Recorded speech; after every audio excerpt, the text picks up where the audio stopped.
Valentine's Day special brought to you by The Roar. Mr. Lopez and I will be guest anchors for this feast day. Honey, I hate to correct you, but it's really not a feast day. Really? Are you sure, Mr. Lopez? Yeah, everyone knows that. There's just not enough information about them to make it a feast day. What do you mean, them? Well, there were 3 of them. Doesn't everybody know that? That's right. The legend of St. Valentine's coming back to me. It's actually a composite of 3 different Valentines.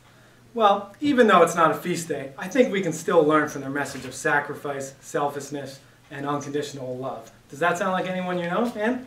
That's the type of message we like to give on Valentine's Day. It's all about unconditional love. And of course, who doesn't like gifts? Well, lucky for me, Mrs. Lopez gives me a detailed list every year of 15 acceptable gifts. That is so not true. I think it is, but my gifts are great anyway.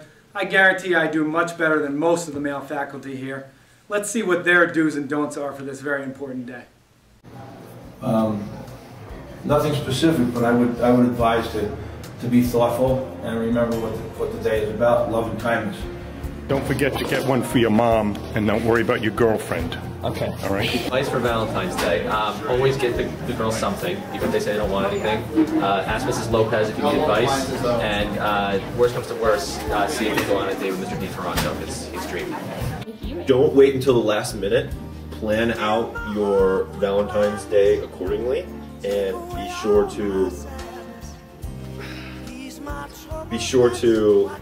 express as much love as you can, as it is a day of love. I did better than those guys, but it looks like I am partially wrong. At least I always try to stick with jewelry, right, Ann? I wish. But even though the gifts aren't always perfect, that's not what matters. We're still the perfect match. That's true. I completely agree. In honor of Valentine's Day this year, Finding the One You Love, our next segment is all about the perfect match. So please enjoy the Pope John edition of the dating game. Good morning, Pope John, and welcome to the Roar's dating game. Bachelor number 1. He's got that swag, though. They call him LeBron James Jr., and he's always wearing a fresh pair of kicks. Bachelor number 2. He's 13. Everyone in his grade says he looks like a solid 14 and a half. He has some glorious flow, and his favorite food is butter. Bachelor number 3. He likes Star Wars, Dungeons and Dragons, and sleeping. And behind this screen, you will see our lovely bachelorette, the beautiful Bryn Sarner. Bryn, are there any questions you would like to ask these lucky guys over here? If I told you I had to know something about your past, what would you tell me? Bachelor number 1, take it away. Well, you know, I live in the present, you know, looking at the future, so my past I already would know. I do work, you know what I'm saying, I get the job done, and that's all you really know. Well, this is my career. As they say, my presence is a present. So I would have to say that, you know, my past being only a couple years isn't that big of a deal. I mean, I'll be able to drive in like 3 years. So I'll have my permit, and I can take you on dates, and it'll be great. But my past, I did kiss Sally in kindergarten once. I hope that doesn't come between us.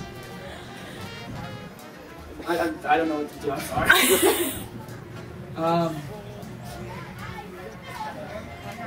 Anything about your past? Anything. One time in 6th grade I got danced. So, Bryn, who's the lucky bachelor? I think contestant 2. And it is Dave Ryan. Leave some room for the Holy Spirit. You ain't nothing but a hound dog, crying on